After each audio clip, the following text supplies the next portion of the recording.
So our institute was founded in 1949 by the Slovenian Academy of Sciences and Arts. And in 1952 it became Institute of Physics of Jožef Stefan. This is the first time we got the name of Jožef Stefan. Later, the Nuclear Institute of Jožef Stefan, and then you see Jožef Stefan Institute, the name was given what we have now in 1969. In 1970, Jožef Stefan Institute became part of the University of Ljubljana. And then when Slovenia separated from Yugoslavia, there was a new law, and our institute became independent, similarly to CNRS. Now it's an independent public research institute called Institut Jožef Stefan, or Jožef Stefan Institute. We have different names, English, Slovenian, and so on. So we are, our first director was Anton Peterlin. He was a famous physicist in polymers. And we are named after probably the most famous Slovenian of all times, Jožef Stefan. You see the law, the Stefan Boltzmann law. We actually call him Stefan in a German way. And also in Slovenia, Stefan is Stefan. And you see the radiation, actually emission of the black body law. And here you see the sign of, it actually has the same form.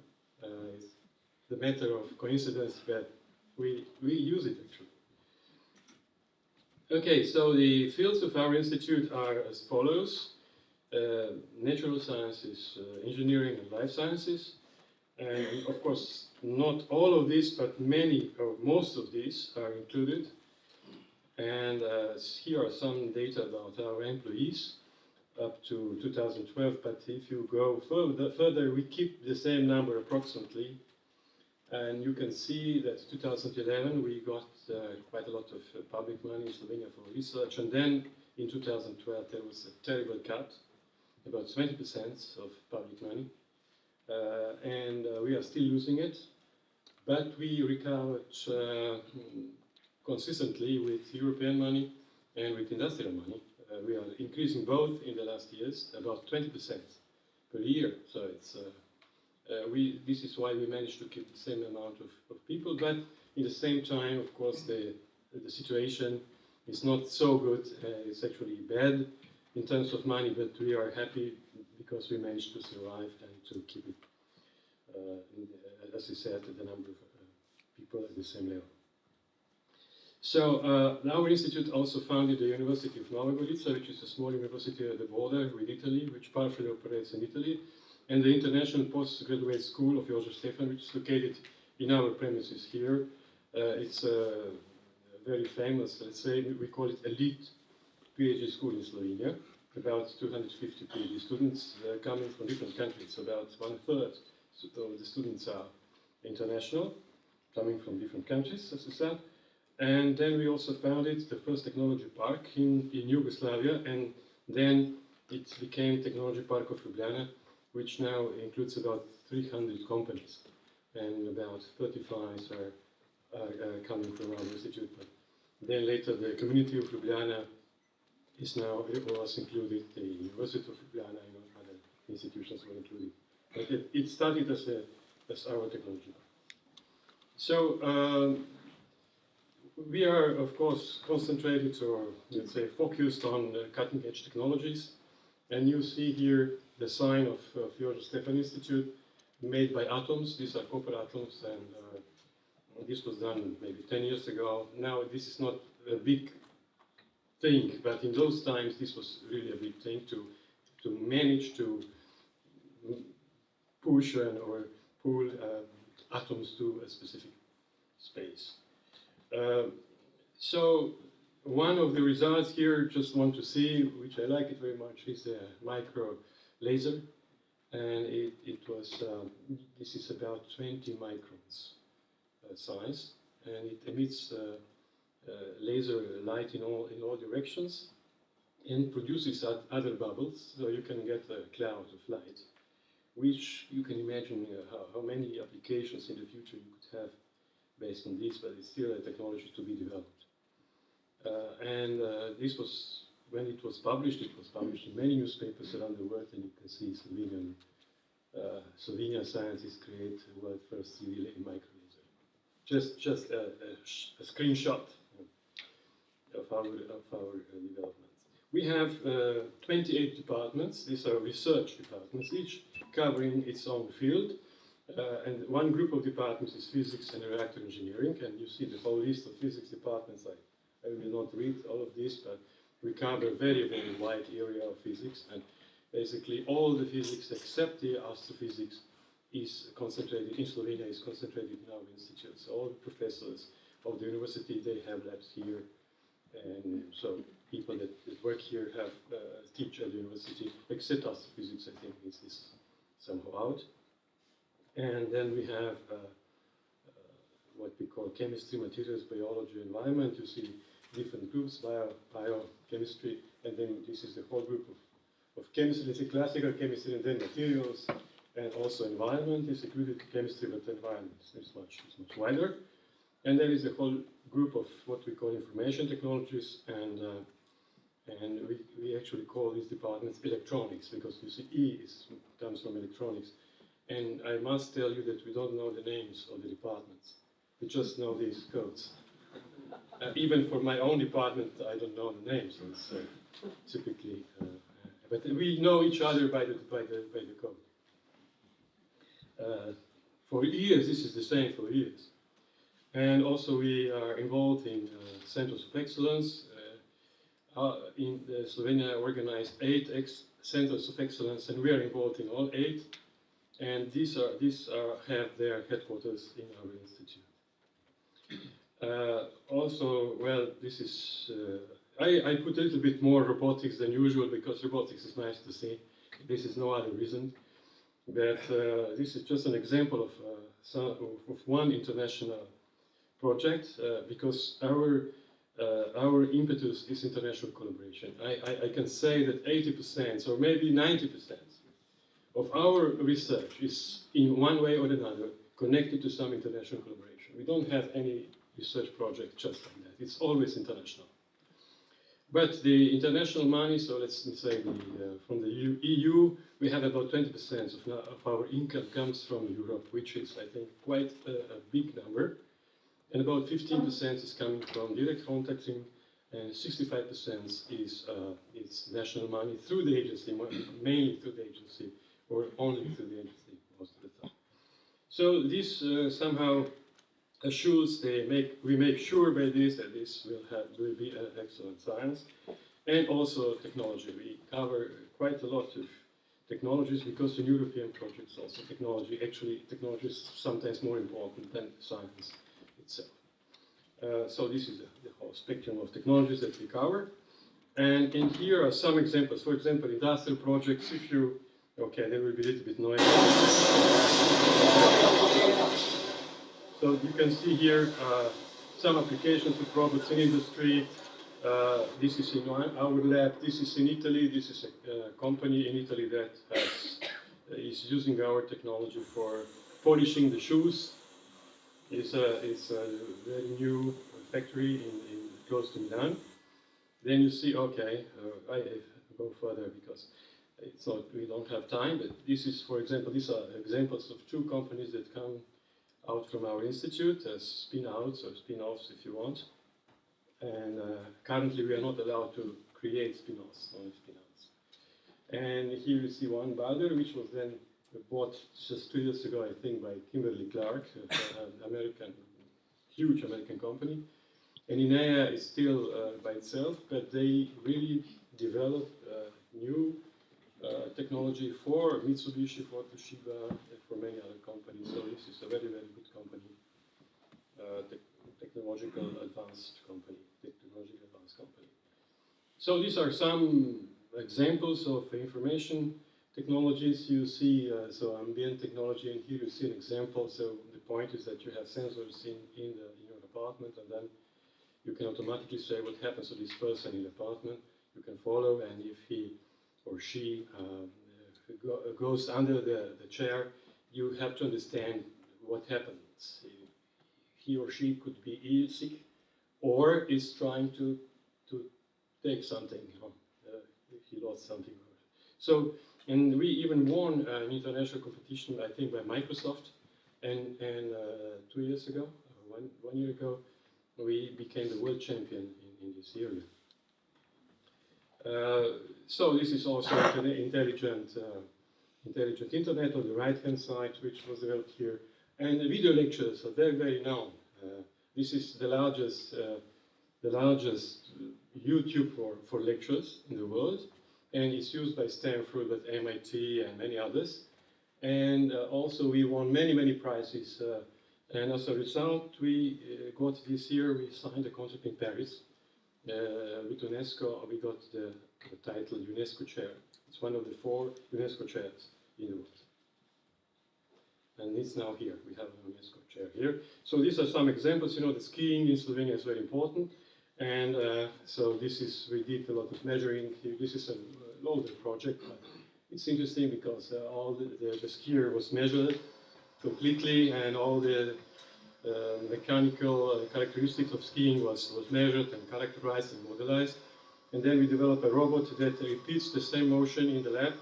And by doing that, you can develop a new shoe. And actually, this new shoe of Alpina is very, very famous. It's especially in cross-country running, skiing. And this is a new shoe for which changed the Olympic discipline. And you see other examples. This is corrosion. This is how to say, covering of metal and so on. So it's a nano material that is put on the metal and so on. So this is is used by practically by every company in Slovenia. Materials, of course, this is from, this photo was given to me by Spominka. So nano, of course, don't have time, but this is also the dragon here is included. On the right-hand side, you see a humidity sensor, nano sensor, which also won a prize in Spain, as I understand.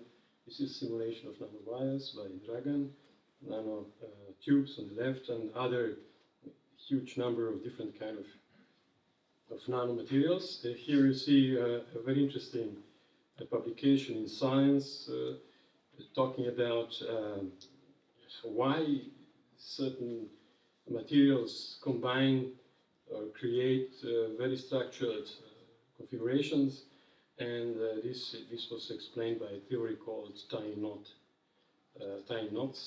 and that was a very how to say a lot of interest was shown when this was published. So this is the whole theory.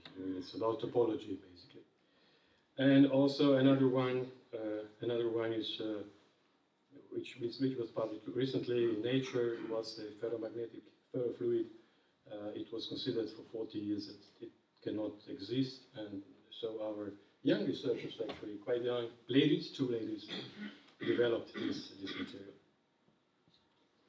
material. So we are also involved in Atlas experiment, Higgs boson, of course, who is not involved in that. And also in Japan, in Tsukuba, in Bell experiment, they got the Nobel Prize also like Higgs, but also they got a Nobel Prize, and this is the group. And our person here is the spokesman of the whole project, the third one from the right. So it means that our group has quite a high position there.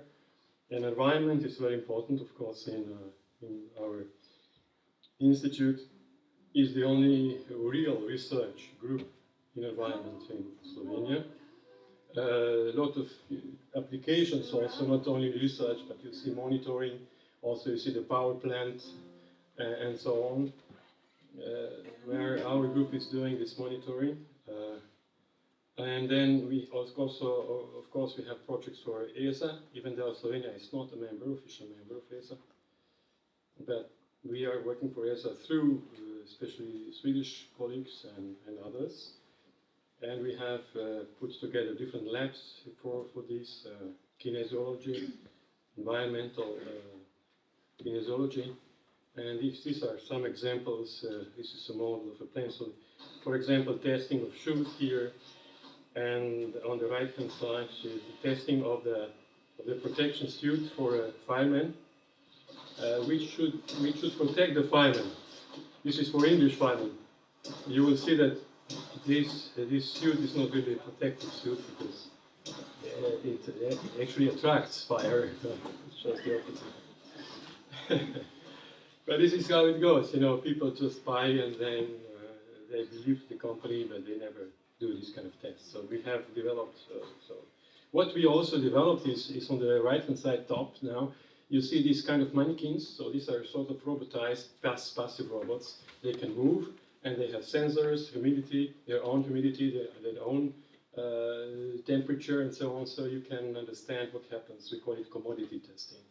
And we also, if you have a German car, then it's very probably that the chairs were tested with our technology used by some German institute. And of course, biochemistry. This Stefan was invented or found, let's say, found by our group, and this is why it's called Stefan, because it's good. So, and I will skip this and jump to the application. Okay, another one. Oops.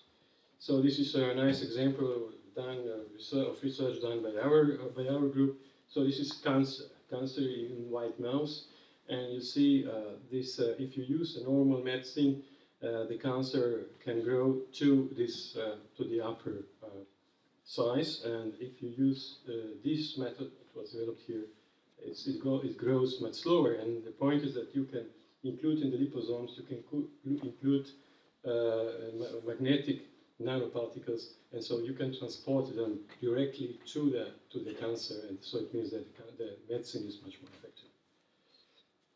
And okay, this is the reactor center. We still have a reactor center. This is why we have a lot of collaboration with France because of CEA, and you see and also we have collaboration with France in Front Romeo because there is a center for sun energy.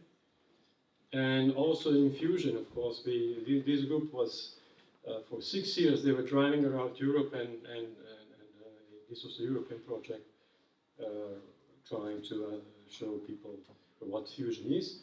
And plasma is our specialty, so this is some examples. I don't have time. And let me finish with robots, of course. I have this, robots can learn, and here you see some examples. For example, this robot, this is a collaboration with Japan, and this robot is supposed to, okay, unfortunately it stopped. But, okay, anyway, this is a collaboration in this European project. This is in Germany, but this robot is using our control algorithms to grab this object. He wasn't able to grab it when it was on the table, so he moved it from the table to the edge and then grab it. So this is a kind of research we are doing, and we are very known because of this. And skiing robot, of course. In Slovenia, we have to have a skiing robot. And but it has to learn, you know. It's not. No. And what we did, we okay. Let's go back because I want to show you this, because we have 2 robots actually now here, and one robot is simulating the floor. You see, this is the snow. This is one robot, and the other robot is trying to learn how to move. And we have a real simulation of the terrain, and this is what happens then. I'm a skier, not thinker, just like a pro. It's a nice snow babe, wanna take a trip. I wanna catch snow when they make me well, it sometimes misses the door or something. And okay.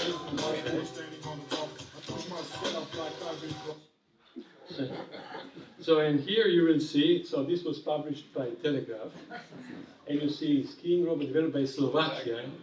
But here Slovenia, so in the same title you have both.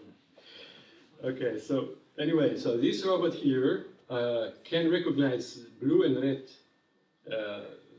flags, and but it's passive. So in the end you have to catch it, because otherwise. And so this is a student in the end who is trying in red trousers, trying to catch it.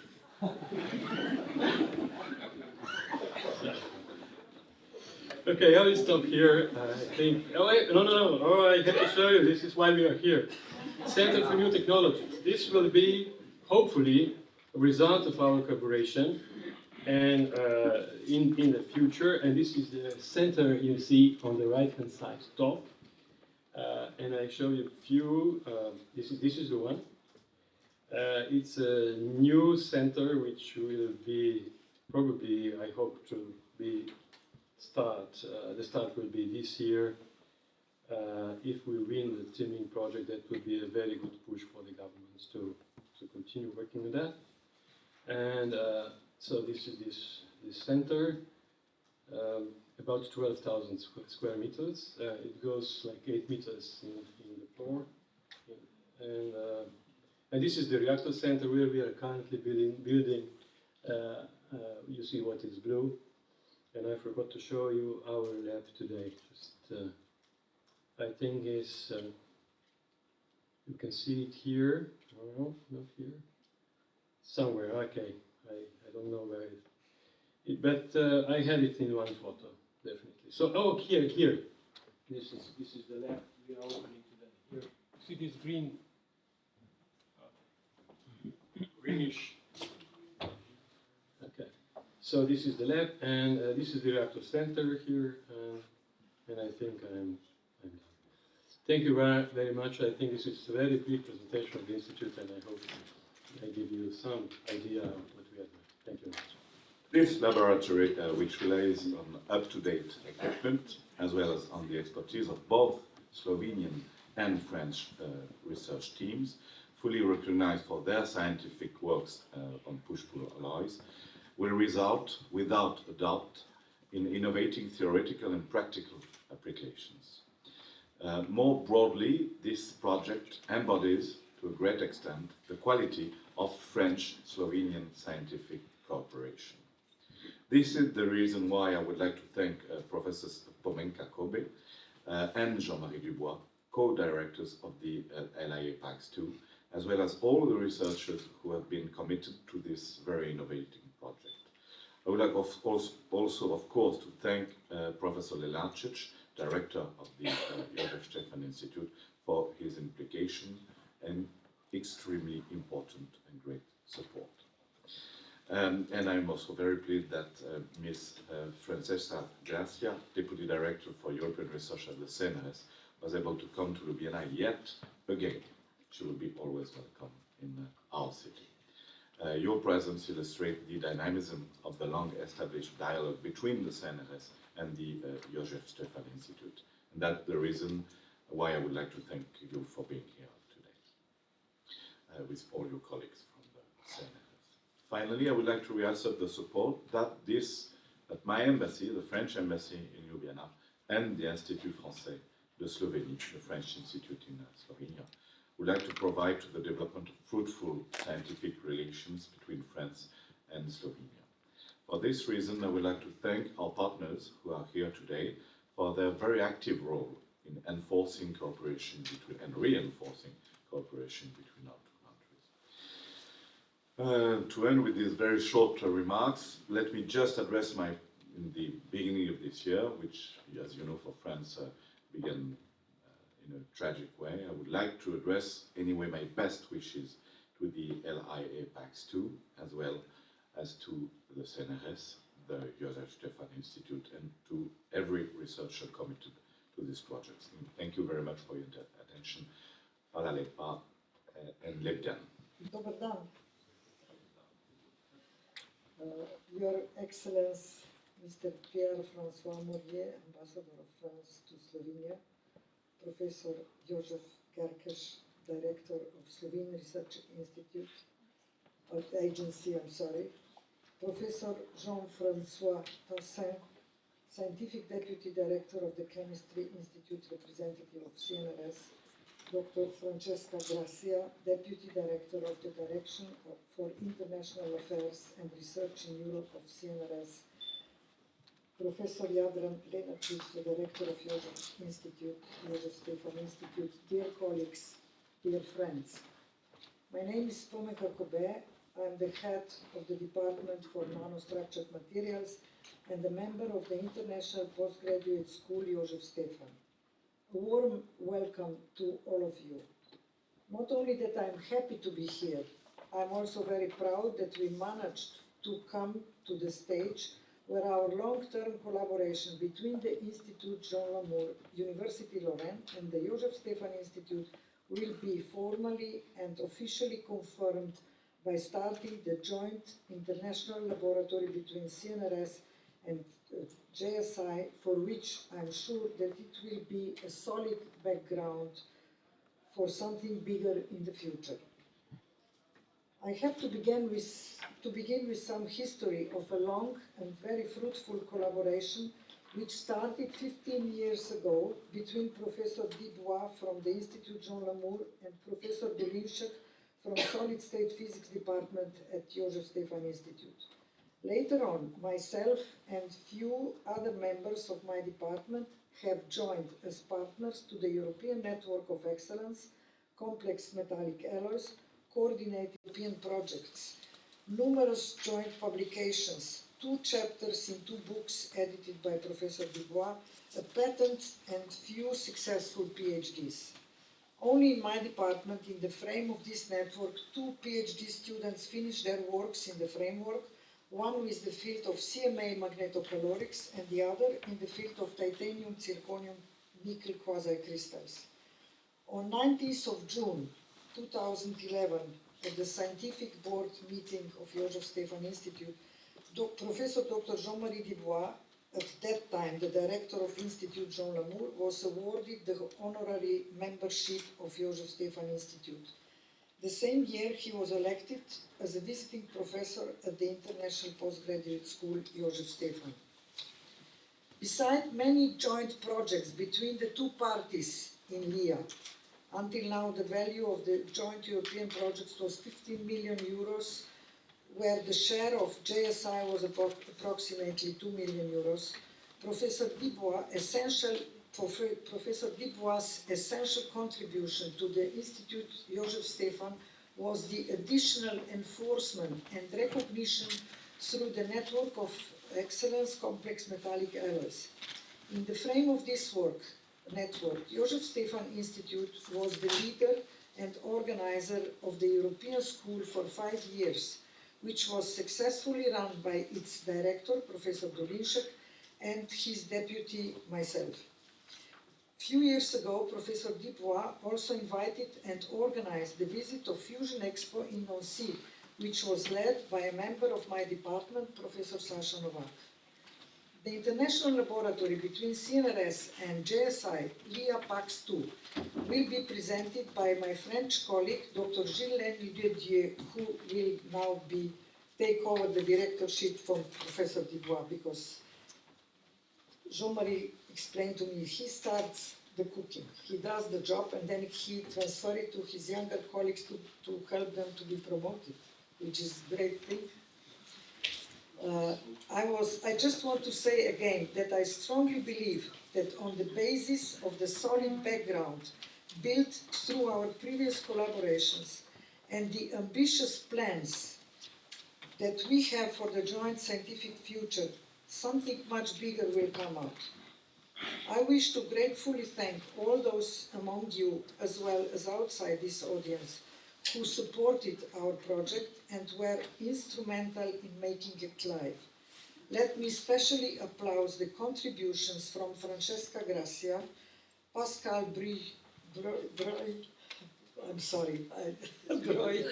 and Jean-François Tassin, I'm very sorry, from CNRS headquarters, those by Andy Rifle, as well as from my director Jadran Lenačić here in Slovenia, and many others who unfortunately I cannot cite all in the interest of time. Thank you all for listening to me, and now I give the word to my colleague Julien, who will tell you about the subject. So maybe Monsieur Ambassador will get another information about what we will be doing. Thank you.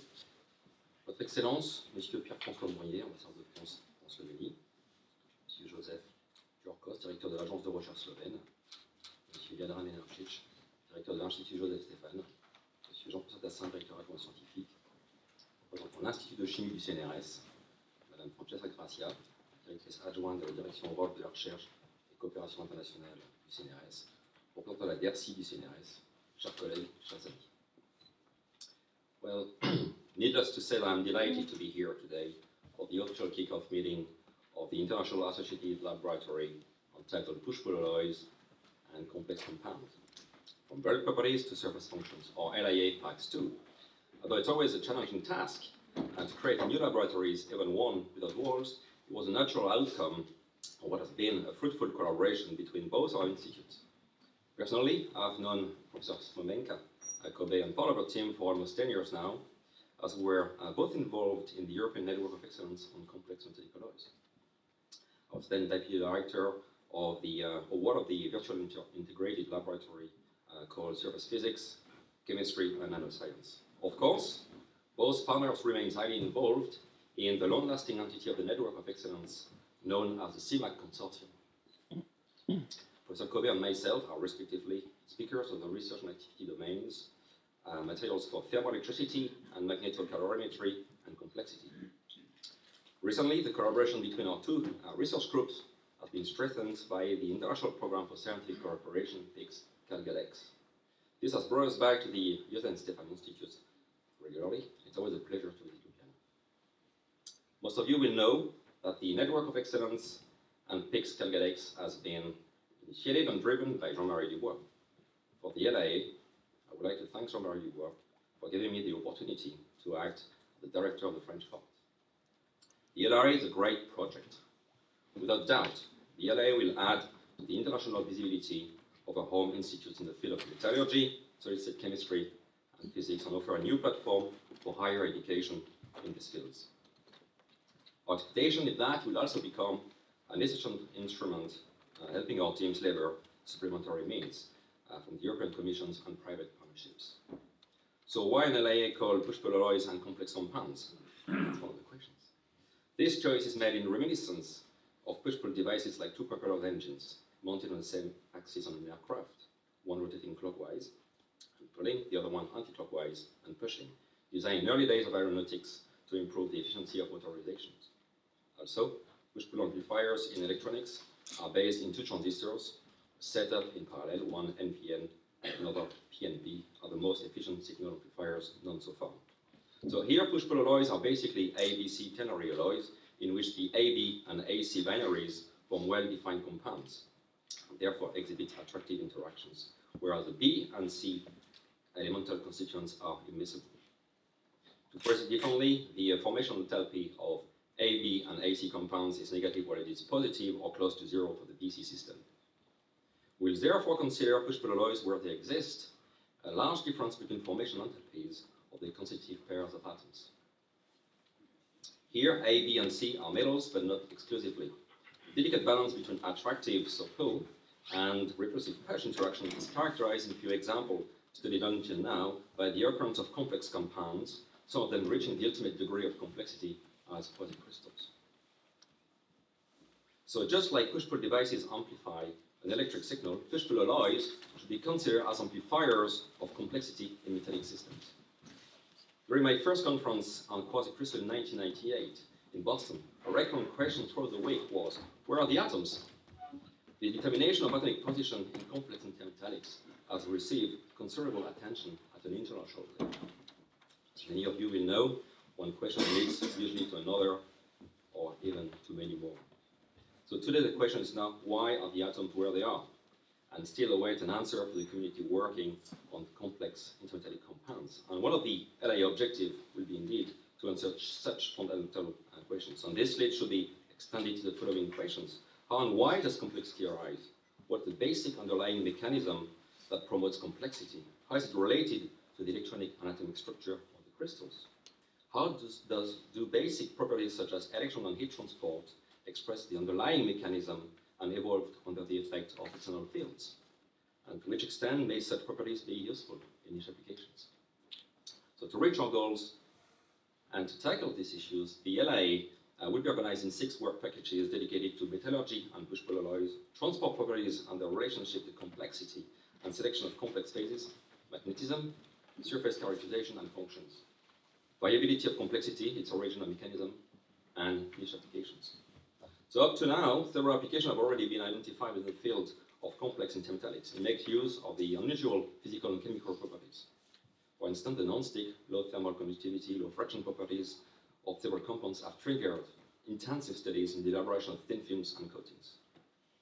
This has led in early days to non-stick frying pan and then to coatings for turbine blades in helicopter engines. More recently, several complex intermetallics have been identified as low-cost alternative in the field of heterogeneous catalysis. I refer here to the semi-hydrogenation of acetylene or methanol steam reforming. I should also mention new composites, materials containing complex metallic alloys, which have been recently developed using laser sintering or stereolithography. This process, known commonly as 3D printing, allowing the creation of free-form physical models. While more upstream at this stage, we should also list applications such as hydrogen storage and information storage as examples of recent opportunities offering new perspectives in the field. Consequently, I strongly believe that the LIA will allow us to go one step further. It gathers all the ingredients required for breakthrough. Access to state-of-the-art equipment, internationally renowned expert in the field of complex compounds, totally unexplored systems, fresh minds, and I could continue the list. In addition, the LIA shall inherit the PIC's work, within which important steps have already been achieved, and I mean here, obviously, scientifically and humanly. To us, the LIA will allow simplicity in our scientific exchanges and a remarkable instrument in the quest of complexity. PAX, too, is perfectly timed with today's needs in our scientific community and beyond it. It is foreseen that the knowledge gained within this multidisciplinary project will have a significant impact in material science, chemistry, surface physics, to name just a few. It also represents a fantastic opportunity to contribute to the renaissance of metallurgy and associated fields. I could go on by saying that the LIA PAX 2 will offer an efficient platform to higher education and will benefit for the European industry in terms of trained personnel as well as optimal knowledge transfer. But I will stop here because I believe there are some pepina waiting for us. I shouldn't get too warm. With that, I would like to make some special thanks to certain individuals and groups whose constant support and effort have made the opening of the LIA possible.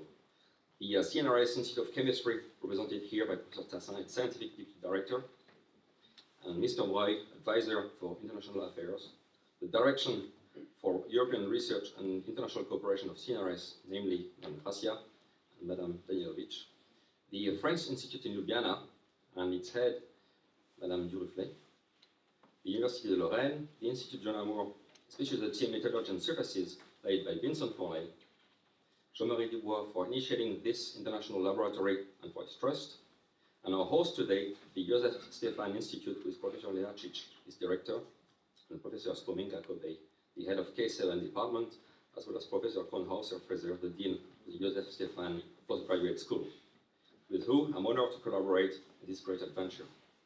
Thank you very much, or should I say, najlepša.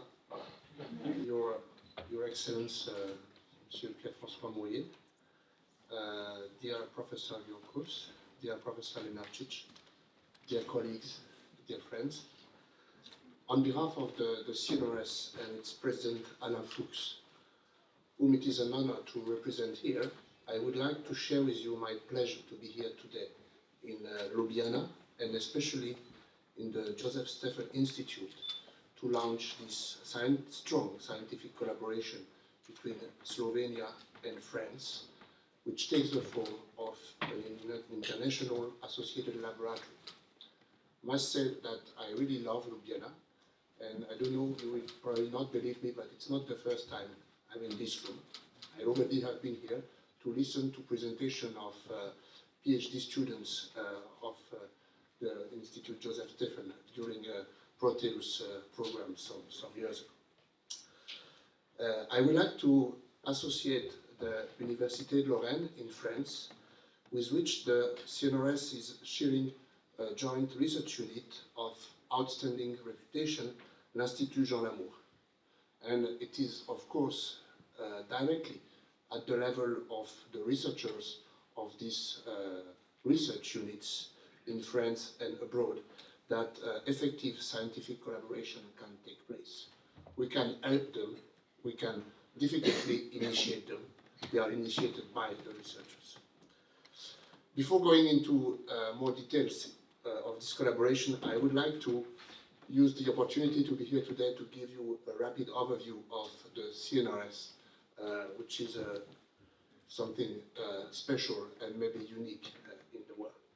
CNRS is a scientific and technological public organization under the Ministry of Higher Education and Research, and it covers all fields of science and has three main targets: pushing the frontiers of science, which means tackling fundamental, basic research and having results published in the highest impact journals. Addressing the major challenges of our planet, which means that if you visit chemistry labs, you will see that most of the chemistry labs are dealing with energy problems, environmental problems, health, and so on. And also promoting cutting-edge technologies, which leads to the formation of startups and creates jobs. And we recently looked carefully to that, and the CNRS has created over 1,000 of startups, and Institute of Chemistry about 150. So the CNRS is divided into 10 institutes, among which there is the Institute of Chemistry. Altogether, with all the institutes, the CNRS has 1,100 research units or research laboratories, most of which are shared with universities and some with companies. We call these shared laboratories UMR, Unité Mixte de Recherche, and this is a unique model because the CNRS is bringing full-time researchers that are paid by the CNRS, in addition to university professors. There is also a significant technical staff brought by the CNRS, and also a label of high quality because of a regular evaluation of the research activities of both the laboratories and the individual researchers. The CNRS budget yearly is around 3.4 billion euros, and it includes about 800 million of research grants and patent revenues. The CNRS has overall 34,000 employees, among which roughly 11,000 researchers and 14,000 technicians, engineers, and administrative staff. CNRS is ranked first in the world for its scientific production. There is not far from 30,000 papers a year, and of course, many of these papers are co-signed with collaborators outside of France. The CNRS has strong industrial relationships. I told you about over 1,000 startups, and is proud also to have obtained 20 Nobel Prizes and 12 field medalists, because mathematics is also in the field of CNRS. The CNRS is promoting active international scientific collaboration, and to do that you need a kind of toolkit, and I will spend some time explaining you the toolkit to see where we are with the International Associated Laboratory.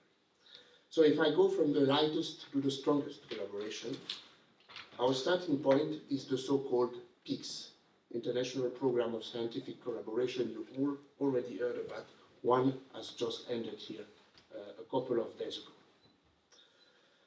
Based on ongoing collaborative relationships, researchers respond to an annual calls, and the projects are evaluated and funded if they are pertinent and of good quality.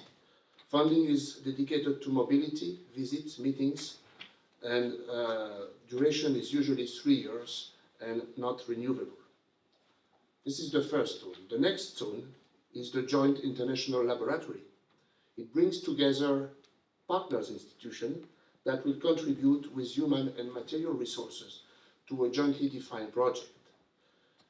The laboratories retain their independence and legal status, but they will collaborate on a defined scientific project.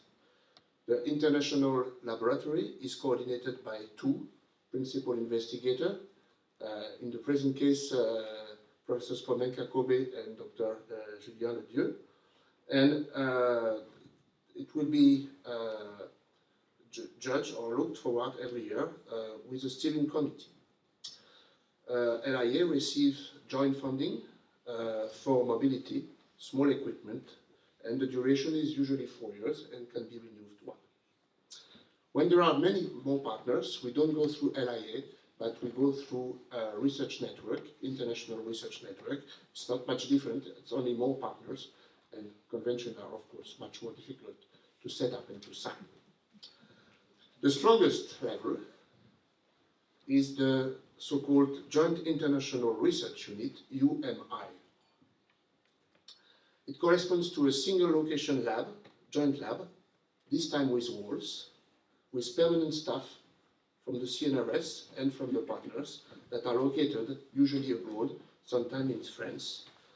The lab is staffed by personnel from the CNRS, from the joint institution of the partner country.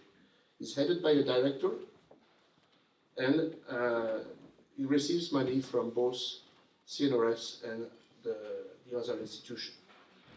Just give you an idea of the hierarchy by the number, dealing with the Institute of Chemistry.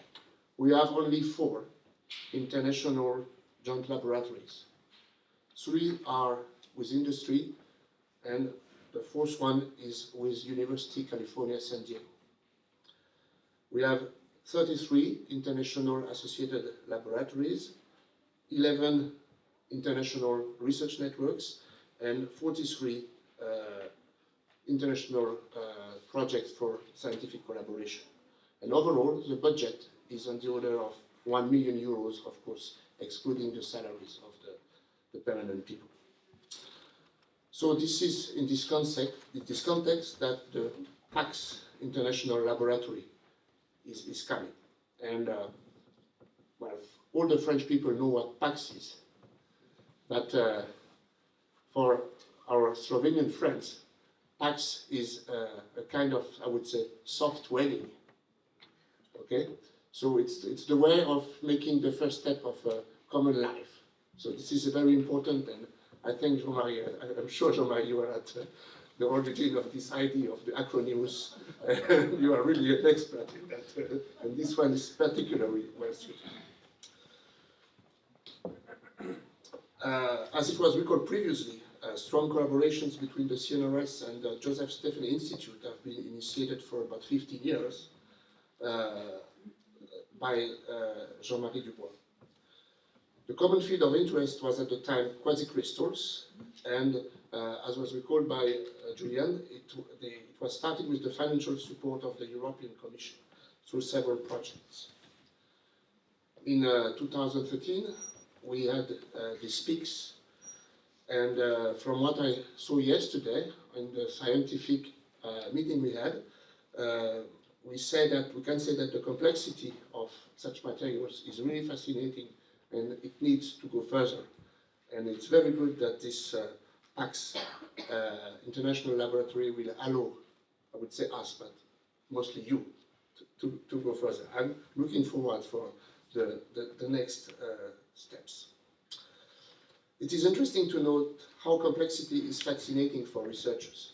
Indeed, functional materials, not to say multifunctional materials, you cannot do only one thing for the moment, you need to do many, are indeed required for the future of our daily life. However, the association of different types of atoms with different types of interactions makes the game more difficult and needs fundamental understanding. It is clearly thanks to fundamental, say basic understanding, that new materials can be developed and transferred from the lab, or eventually the clean room, to industrial production.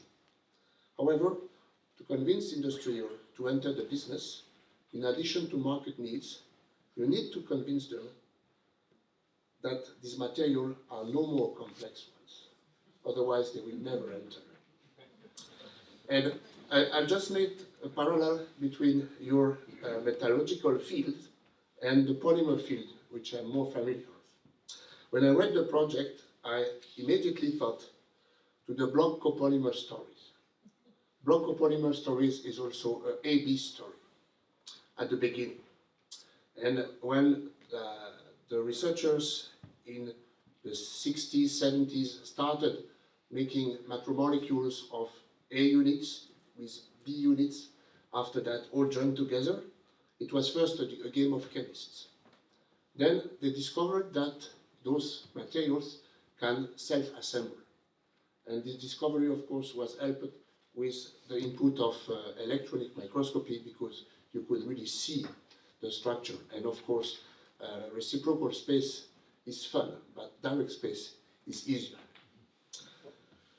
And so synthesis came around the 60s, but the theory to understand this self-assembly and all the structure you could came up with was published in the year 1980.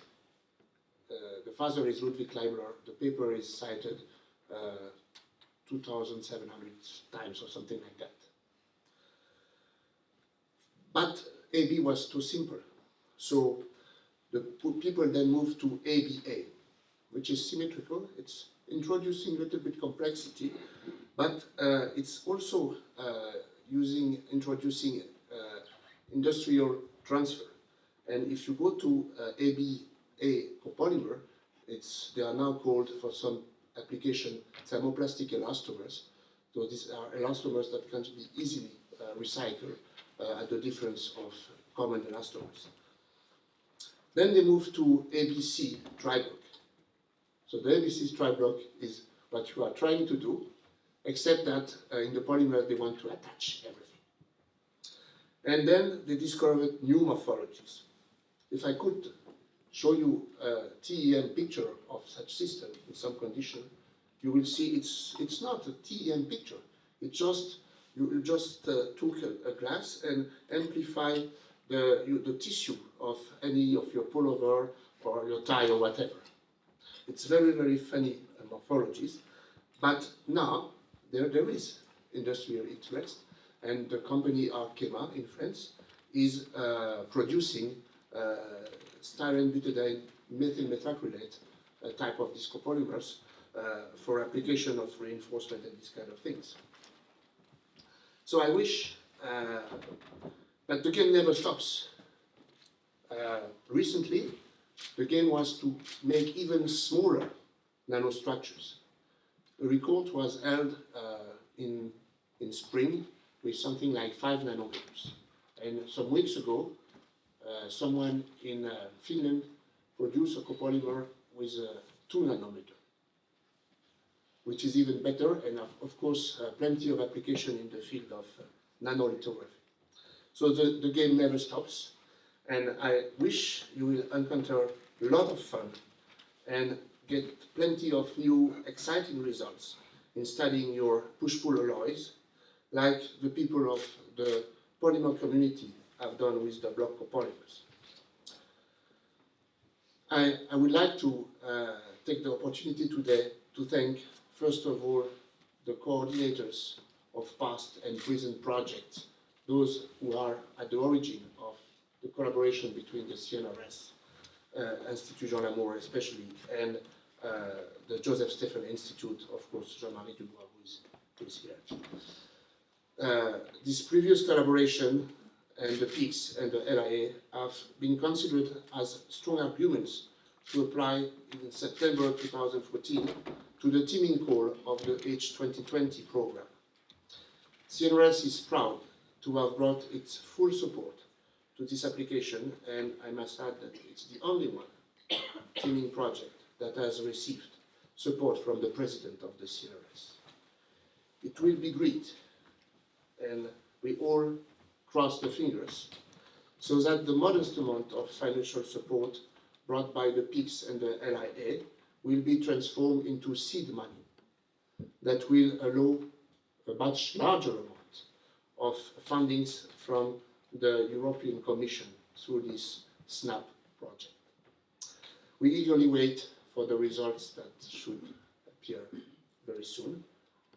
Thank you very, very much warmly for your attention. So, dear ladies and gentlemen, distinguished guests, I feel honored to address the participants of today's official ceremony on behalf of the Slovenian National Research Agency. The ceremony is an important milestone in further enhancement of already fruitful collaboration among two scientific institutions, the CNRS and Jožef Stefan Institute. So, speaking on behalf of the National Research Agency, I can not go without mentioning a few data that we already heard, some of them, about the eminence and excellence of CNRS. In short, it can be argued with 209 CNRS researchers awarded with the ERC grant since the launch of the FP7. Furthermore, I admit I have glanced through CNRS annual report 2013. Its annual budget represents more than 1/3 of the Slovenian annual state budget. So this is for comparison. And last but not least, CNRS, for example, tops the list of Framework Program 7 beneficiaries by the number of signed contracts. So in this regard, today's signing of the agreement for the International Associated Laboratory with Jožef Stefan Institute adds one more to the extensive list of 158 such collaborations. On the other hand, Jožef Stefan Institute is the leading Slovenian scientific research institute. Excellence is, with no doubt, the key attribute of this institution. Figures on the Institute's international cooperation speak for themselves. The Jožef Stefan Institute is the top beneficiary from Slovenia in the Framework Program 7, for example, with 153 participants, and not to forget the ERC grant, of course. Jožef Stefan Institute is the second biggest receiver of national funds. In total, 21.3% of total funds are distributed by the Slovenian Research Agency, which further demonstrates the excellence and importance of the Institute. The RRS, the agency, is the main public funding body in Slovenia. In the years of the economic crisis, let's name it this way, the budget of the agency is seriously challenged. So we will continue to strongly advocate the necessity of the investments into research and innovation and protecting the agency's budget from further reduction by the power of argument, of course. It's not so easy all the time. Mainly these are the negotiations with the Ministry of Science, Higher Education, and consequently with Ministry of Finance. Let me conclude with the simple thought: science is, of course, international. It stands, in my personal opinion, at the heart of the scientific endeavors throughout the history, and I'm strongly convinced that international cooperation enhances not only the excellence, but most importantly, the creativity of researchers. And I do believe that this event sets a perfect example for other research institutions in Slovenia to follow the lead. Thank you.